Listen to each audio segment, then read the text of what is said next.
Joining us live is Liberal MP Jason Falinski. Jason, good to see you. Thanks so much for joining us. So, for the folks at home, what does this mean for them? Well, at the moment, it probably doesn't mean very much, but what it will mean in the very near future is a lot of businesses that we rely on for goods, services and employment are going to be finding it very tough. So, the government is focused on making sure that we have as smooth and wide a pathway out of this recession created by external forces. Is this as bad as it gets? This is about as bad as it gets, Pete. Essentially, when you have all major economies downturning at the same time in a very short period of time, is as bad as it gets in terms of economic events. Okay, we saw Matthias Cormann, trying to get on the front foot this morning before that grim news comes out, saying, well, we're not doing as bad as other countries. I guess he's got a point there, but still it's of little comfort to so many people who've lost their jobs, right? It will be of little comfort to them, that's quite true. But when you compare Australia's economy, which most economists are saying that we should see a downturn of around 5 to 6%, in the UK they've had a 20% decline, in the US it's around 10%, and the declines just go on and on around the world. Australia's contraction in economic activity looks pretty mild by comparison, but that's really history.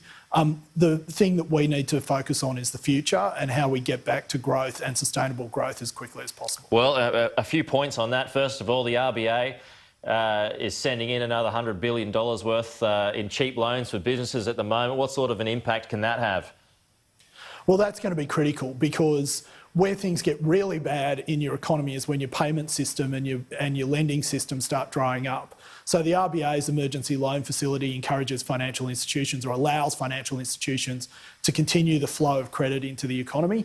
And that's what we're trying to do, or that's what they're trying to do. So that's a critical element to making sure that the decline isn't any worse, and once again that we get out of this as quickly as possible. Yeah, and how much does this, if at all, affect the debate at the moment for open borders? I mean, the Prime Minister is trying to persuade the Victorian Premier, New South Wales Premier, to get things going by Christmas. He's not having much luck in Queensland and elsewhere. But does this kind of energise that debate at the moment? Look, I think that debate's never been more critical. I mean, at a time when we need to be pulling on every single lever we possibly can, because as you correctly pointed out, these are just figures. There are real people behind those figures whose jobs are in jeopardy, whose houses, whose families, who rely on their income, are being put at risk. So we can't afford to be playing politics with borders. The premiers need to be obviously listening to health advice, but not playing popular politics at the moment, and opening those borders for the good of everyone. Just a couple of quick issues before you go, Jason. Tony Abbott, he's kicked up a hornet's nest this morning when it comes to his thoughts on borders. It kind of is a part of that argument anyway. Just wondering if you've managed to catch them and if you agree with them or not. Look, I haven't read his speech, to be honest, but I don't think that any Australian would like to feel that their lives are worth less than someone else's. I certainly know that I don't want to be in that particular category.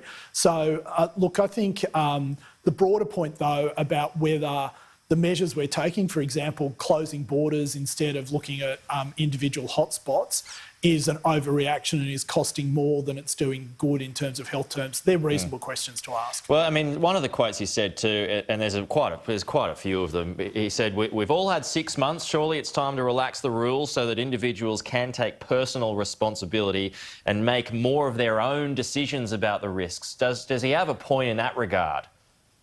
Yeah, I think he does, actually. I think that there is a point about where governments are just basically telling people for your own good, you need to stay at home, even when they're in very low-risk categories, even when they're in parts of Australia that haven't had a COVID case or have no active COVID cases.